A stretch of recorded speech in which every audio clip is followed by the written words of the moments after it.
Hello my dear beautiful bastard, I'm Petard, your glorious lord, and welcome back to Cradle. The game has finally come out, so we can continue playing and questing. Head to the Gerbera garden and search the second pavilion. So we must play another mini-game. Let us go.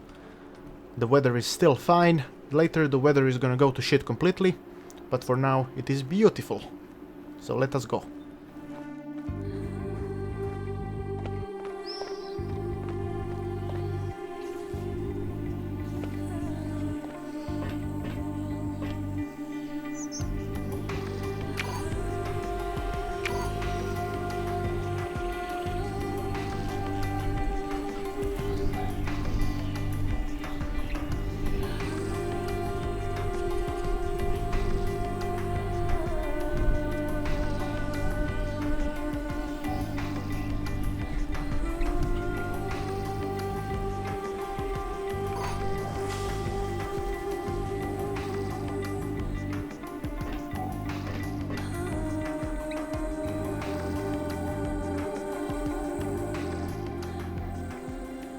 So the second pavilion is up there somewhere. So let's check the ones that are down. So this is 2, this is 3, and the second one is over here.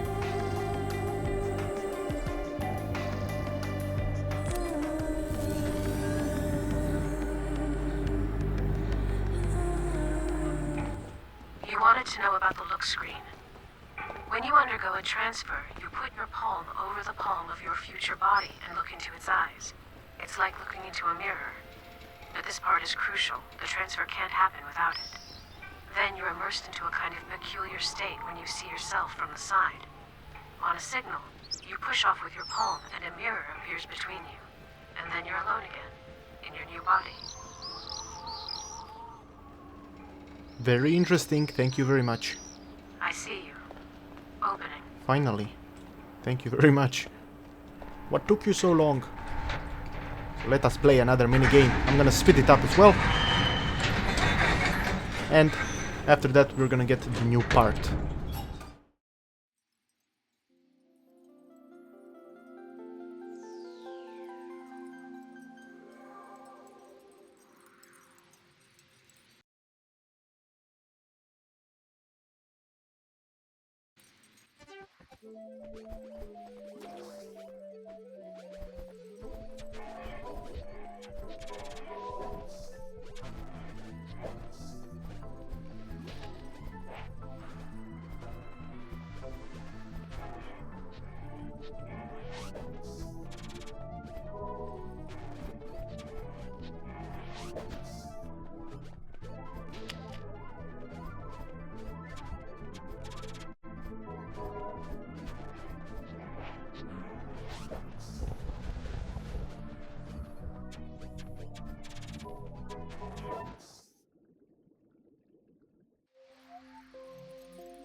There we go. I already played these mini games a few times, so it has become a little easier to complete them. The first time I played them, it was a little bit tricky to get all of the cubes properly.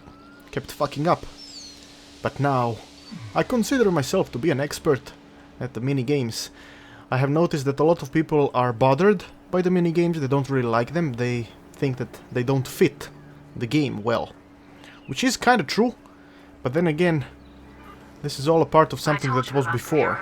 Between you and your former body. So, the mirror is turned on at the exact moment when your former body loses its original's right. It is concealed to keep you from seeing your face as it's put to death. The reason is that sometimes there are involuntary, mimicking contractions that resemble a smile. Obviously, that is something best left unseen. Have you got a death wish? Why would you go there? Where? Oh, nowhere. Did you bring the flowers? Here you go. Attaboy. Here is your lens. My word is my bond. I'm not even going to ask what you want with it. I don't know what's going on in your head today. And I don't want to know. Taha, What do you know about this amusement park? Stay away from it if you know what's good for you. Why do you think it's been fenced off? 'Cause you shouldn't go in there. You'll be better off. You must remember something. Tell me. Think, man. I wasn't even around back then. There was an amusement park. And I guess someone must have exploded in there. Am I supposed to remember every explosion that ever happened? All I know is this damn poison-filled behemoth has been standing there for 20 years now. And nobody ever gave a crap. But suddenly you do. Why? I'm curious. It's just so... strange. Sure it is. But why do you care? What are you after? I want to know why kids were undergoing transfers. If they were, then there was a reason for it. Why does that even surprise you? It's just a regular mere transfer. But to Baja, they don't do transfers to kids. To ordinary kids, they don't. These kids, they might not have been all that ordinary. I saw them once at an airport, with their teachers. I remember those kids standing there all pale and silent. It was forbidden to talk to them. So there. At an airport? Where were they coming from? From all over. They were being brought here from all corners of the world. What's so special about these parts? Damned if I know. There used to be some kind of station here. A polar station. They were researching something. Polar? I think that's what they called it. It didn't interest me in the slightest. To Baja, I've got a request for you. Let me guess. You want me to dig up everything there is to know about the Petardia garden. Am I right? Only what happened on the day of the explosion. Jeez, Anabish. Won't you just forget about this damn garden? Fine, I'll look into it. Thanks, to Baja. All right. I've got a roll. Last thing I need is to rack up airs and lose my wits. You know how vulnerable I am to that stuff. I may look calm and collected, but I've got crazy energy and passion for life. You look just plain odd. Those glasses and nose. These glasses are one of a kind. You couldn't get them in your wildest dreams. But I got them at half price. That's 'cause I'm a high roller, while you'll be chasing such luxuries all your life. Please, don't forget about my request. Weird ass guy. And he's rude. He's very rude. I don't like him very much. Such a rude person, but it's alright. He's probably alone all the time, just driving this tram or whatever it is. So poor guy doesn't get a lot of conversations with people. Also, what the hell is up with the lag? That's quite unfortunate. Hopefully it will stop. Oh, Ongots. What's up, bro? There's food for you here. It's quite cold now, so hopefully you will not mind it. Good luck with eating. Did you bring what I asked? I did. The look screen as well? The look screen and the lens. Let's connect them. Disconnect the broken look screen. The input is inside, right behind it. And then your eyes. Okay, let's do this. Let's remove this, throw it away. And then we can put this little thing inside and put this one. Excellent. She can see!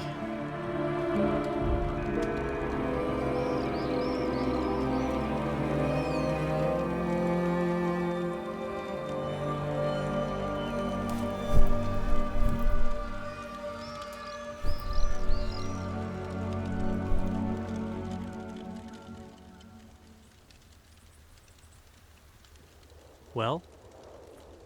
How's your vision? Is it working? Yes. I just... What? Nothing. It's fine. My eyesight is back, thank you. What happened? Did you remember something? Yes, actually, I did.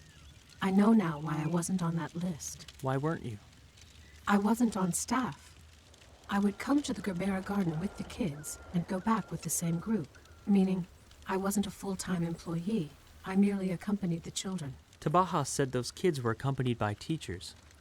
Those weren't teachers. It was psychologists that accompanied them. I'm a children's psychologist. Why the need for a psychologist at an amusement park? Anabish, this is not an amusement park at all. Those kids didn't come here for entertainment. They were gravely ill and were brought here for treatment. The Gerbera Garden was a clinic. What were they treated for? Some kind of psychological disorder. Quite severe, often fatal.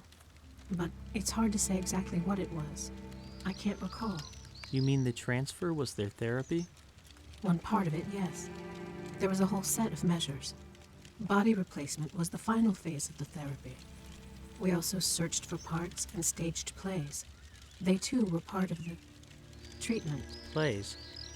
What kind of plays? I remember this one episode. There was a vessel in front of the stage, kind of like a bathtub. It's still there. I saw it. Well, the kids would put M-body parts in it. Each one would bring their own part from the pavilion and put it into the bathtub. And as it filled up, the MC would combine all the parts into a single body. And what happened then? And then there was a cloud of steam. The body would be quickly, imperceptibly replaced with a young woman's, and she would pick up the lead. She would fight some giant head, and then something else would happen. I can't remember all the details. And the cubes? Were they also part of the treatment? The cubes, the flower beds, even the height of the pavilions. All were deliberate, mandatory elements of the same therapy. The Gerbera Garden was constructed specifically for those children. It was the only means of treating their illness, peculiar though it may have been. The illness must have been peculiar to match. It's still hard for me to imagine what it might have been, but those kids, they evoked more than just compassion. There was something else, some other complicated, ambiguous feeling. Taha is right. Those kids were unusual. Yes, and the amusement park was as well. Which means all arrivals had to be registered, myself included. I'll try to look for some kind of visitor's logbook or... Or what? What is it? My battery. It's nearly discharged. Bad news. I need you to make sense of all this. In that case, Anabish, you'll need to play with those cubes some more. Sure thing, Ida. I'll play. Which pavilion? A moment. Hands, wrists. There, the fuel cell. 10th pavilion. All right, I'm off. Don't go anywhere. Alright, we gotta play some more. So let us go and see. The weather has changed. It's slowly starting to go to shit. I like these bubbles. The bubbles are quite cute. So let us go to the 10th pavilion. Here we are at the 10th pavilion. Hopefully she will open the door soon enough. The illness in those kids wasn't accidental. Before getting sick, there was something special about them, some kind of useful quality. This quality allegedly gave them an intellectual advantage over grown-ups. I see you. Go on in.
And there we go, we got the battery.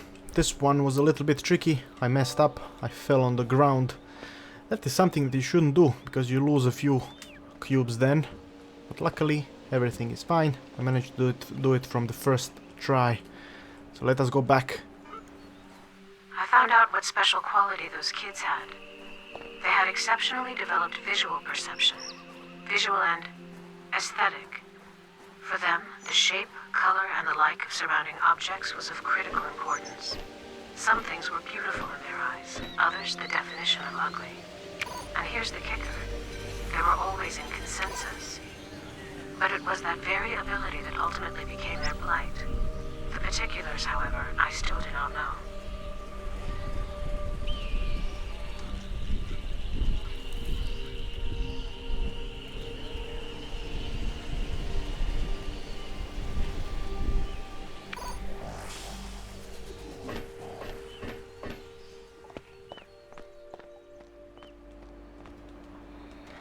Ida, I'm home. And I'm bringing presents. Did you bring the battery? Here it is. Let's replace it. Go ahead. Alright.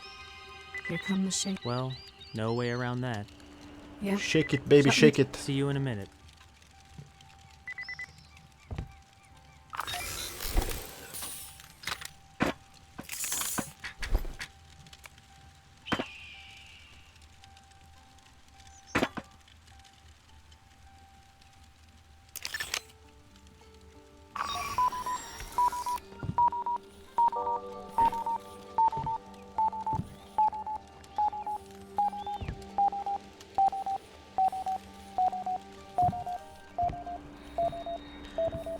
Okay, we're gonna pause it here. I gave her the new battery. I'm going to pause it. So thank you very much for watching. I hope you're enjoying Cradle.